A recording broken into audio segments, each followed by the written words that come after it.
Oke, kembali lagi di Apa Kabar Indonesia Pagi. Saya mau ke Bang Novel dulu. Bang Novel, kalau melihat mungkin ada indikasi-indikasi lainnya selain juga penistaan agama.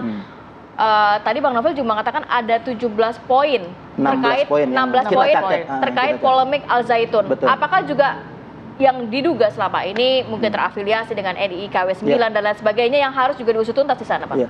Karena kita melihat sangat kental dan itu bukan rahasia lagi. Memang KW9 ini sudah diduga kuat itu daripada wujud Zaitun itu wujud daripada perwujudan NII KW9 itu. Nah, ini harus ditelusuri karena memang Panji Gumilang nggak bisa dilepaskan daripada NII KW9 walaupun pernyataan-pernyataannya ingin menghapus jejak daripada NII. Nah, kenapa Panji Gumilang harus ditangkap? Karena ketika ditangkap, kemudian sampai di sidang ke pengadilan itu akan membongkar semua. Akan saksi-saksi, akan orang-orang ex NII, kemudian juga ada orang-orang daripada ex wali santri itu akan bersaksi. Akan menelusuri kemana ini arah daripada Al Zaitun dan kemana Al Zaitun akan dibawa ke depan gitu.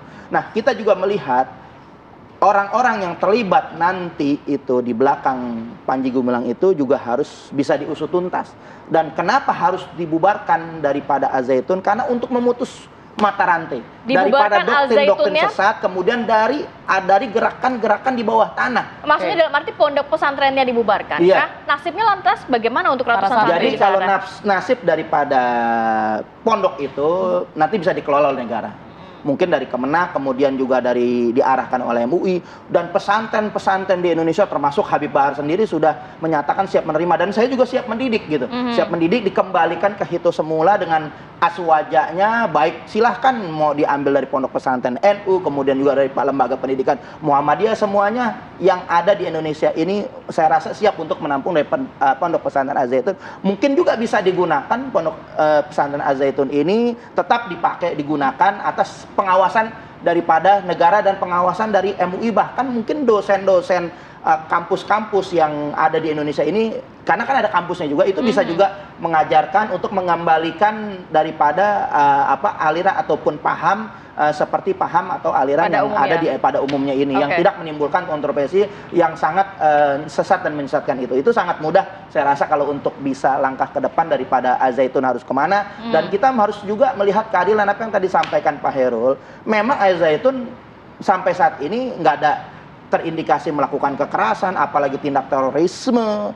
Itu nggak ada alasan untuk nggak dibubarkan, karena HTI juga nggak mengangkat senjata. HTI juga kemudian nggak ada indikasi terlibat dalam terorisme, aksi kekerasan, dibubarkan. Padahal itu baru dakwah gitu, dakwah, dan sampai saat ini HTI nggak ada fatwa-fatwa dari MUI ataupun ormas agama Islam yang lain sesat dan menyesat. Begitu juga FPI kenapa dibubarkan, bahkan Habib Riziknya dipenjara, kemudian laskarnya dibunuh gitu. Itu kan adalah bentuk ketidakadilan, dan kita melihat ini harus bisa negara ini menjunjung keadilan, jangan kalah.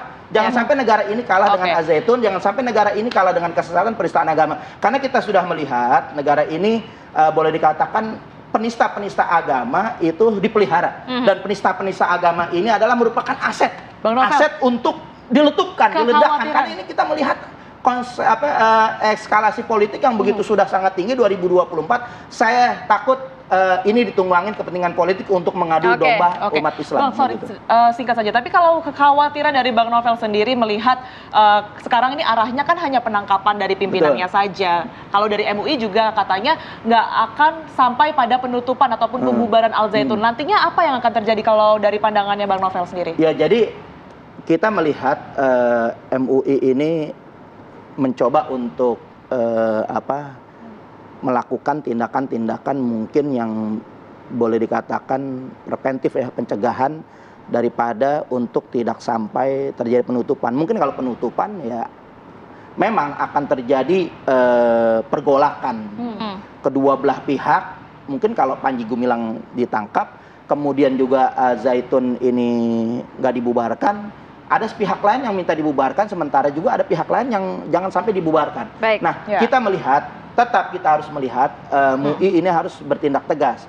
Jangan pelin-pelan setengah-setengah karena kita boleh dikatakan mohon maaf gitu. MUI sudah bagus dari awal-awalnya, cuman terakhir-terakhirnya juga MUI ketika sudah mendapatkan tekanan, saya juga melihat mungkin ada tekanan terhadap MUI yang memang sifatnya pasif bukan aktif, hanya menyampaikan fatwa tapi tidak mengeksekusi. Nah, kita melihat pemerintah lah yang harus bisa mengeksekusi. Oke, tapi kita lihat juga pemerintah saat ini juga sudah concern terhadap polemik ini ya Bang, dengan Barreskrim memanggil Panji Gumilang dan juga 19 saksi lainnya. Tapi saya mau ke Bang Khairul. Bang Khairul, kalau melihat apa yang paling bisa dilakukan saat ini selain juga Barreskrim terus melakukan penyidikan dalam kasus ini, Bang?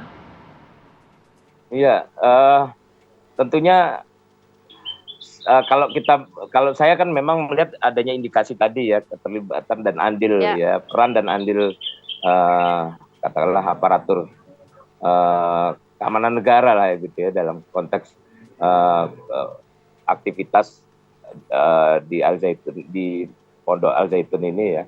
Dan kalau kita melihat ya, dari masa ke masa memang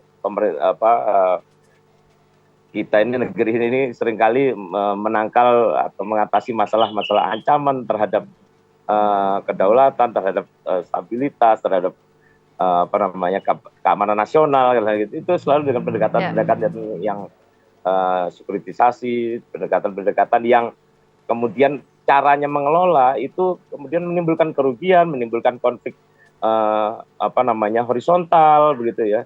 Nah, ini hal-hal ini yang saya kira harus diakhiri dan pemerintah dalam kerangka pengelolaan tadi ya, keamanan nasionalnya, stabilitasnya itu saya kira perlu mempertimbangkan hal-hal yang lebih strategis gitu ya, dalam tidak lagi menggunakan praktek-praktek usang, praktek-praktek lama yang kemudian menimbulkan kerugian-kerugian di tengah masyarakat. Dan juga kalau dalam konteks sekarang yaitu melanggar prinsip demokrasi, prinsip-prinsip penegakan hukum, prinsip-prinsip hak asasi manusia, begitu ya.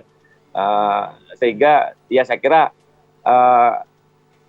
kaitannya dengan Al Zaitun ini ya tentu saja hal-hal yang berbau perlindungan, pengamanan, dukungan tadi, apapun lah ya dari pemerintah yang kemudian menghambat upaya penegakan hukum, menghambat upaya-upaya untuk meluruskan gitu ya, meluruskan ini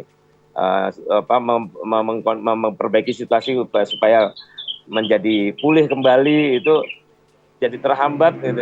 Ini yang saya kira harus diakhiri. Baik. Dan ini momentum yang baik karena saya kira sudah cukup lama ya, sudah lebih dari 2 dekade ini praktek ini berlangsung, kemudian sekarang sudah waktunya saya kira untuk diakhiri ya. Dan kita harus juga saya kira appreciate pada misalnya PA 212 yang sudah juga ikut menyuarakan hal-hal ini, sehingga sekarang menjadi perhatian yang luar biasa.